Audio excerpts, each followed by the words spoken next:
Hi ಎಲ್ಲರಿಗೂ, welcome back to Nature's Flavours Hub Kannada videos channel. ನಾನಿವತ್ತು ನಮ್ಮ ಮನೇಲಿ ಬೆಳೆಸಿದಂತಹ ಅರಶಿಣದ ಕೊಂಬನ್ನು ನಾನು ನಿಮಗೆ ತೋರಿಸುವಂತ ಹೇಳಿ ಈ ವಿಡಿಯೋವನ್ನು ಮಾಡ್ತಿದ್ದೇನೆ. ನಮ್ಮ ತೋಟದಲ್ಲೇ ನಟ್ಟಂತಹ ಅರಶಿಣದ ಗಿಡದಲ್ಲಿ ಇಷ್ಟು ಕೊಂಬು ಸಿಕ್ಕಿದೆ ನಮಗೆ. ಅಂದರೆ ಲಾಸ್ಟ್ ಇಯರ್ ನಮಗೆ ತುಂಬ ಸಿಕ್ಕಿತ್ತು. ಆ ವಿಡಿಯೋವನ್ನು ಕೂಡ ಮಾಡಿದ್ದೆ. ಅರಶಿಣದ ಹುಡಿಯನ್ನು ಯಾವ ರೀತಿ ಮಾಡೋದು ಅಂತ ಹೇಳಿ ನಾನು ವಿಡಿಯೋವನ್ನು ಹಾಕಿದ್ದೆ. ಅದನ್ನು ಬೇಕಾದರೆ ನಾನು ಡಿಸ್ಕ್ರಿಪ್ಷನಲ್ಲಿ ಮೆನ್ಷನ್ ಮಾಡಿರ್ತೇನೆ. ಅರಶಿಣದ ಕೊಂಬು ಎಷ್ಟು ಚೆಂದ ಬಂದಿದೆ ಅಂತ ನೋಡಿ. ಅಂತೆ ನಾವು ಈಗ ನೆಟ್ಟರೆ ಅದು 1 ವರ್ಷ ಆಗಿ ನಮಗೆ ಅದರಲ್ಲಿ ಈಲ್ಡ್ ಸಿಗುವಂಥದ್ದು.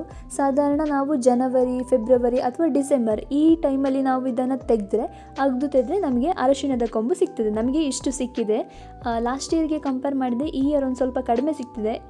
ನಾವು ಅರಶಿಣದ ಕೊಂಬನ್ನು ಒಮ್ಮೆ ತೆಗೆದಾದ್ಮೇಲೆ ಅದರಲ್ಲಿ ಚಿಗುರು ಬಂದಂತಹ ಪಾರ್ಟ್ ಇರ್ತದಲ್ಲ, ಅದನ್ನು ಹಾಗೆ ಇಡ್ತೇವೆ ಮತ್ತು ಅದನ್ನು ನಾವು ನೆಡ್ತೇವೆ.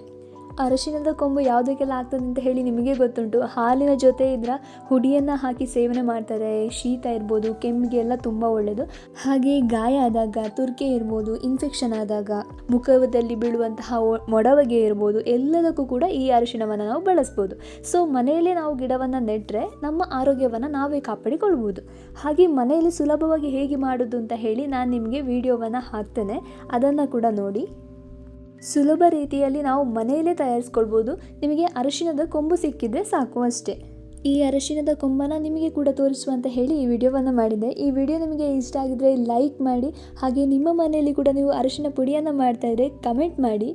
ಸಬ್ಸ್ಕ್ರೈಬ್ ಮಾಡದೆ ನೋಡ್ತಿರುವವರು ಹೆಚ್ಚಿನ ಮಾಹಿತಿಗಾಗಿ Nature's Flavours Hub Kannada videos ಚಾನಲ್ನ ಸಬ್ಸ್ಕ್ರೈಬ್ ಮಾಡಿ. Thanks for watching. Bye bye.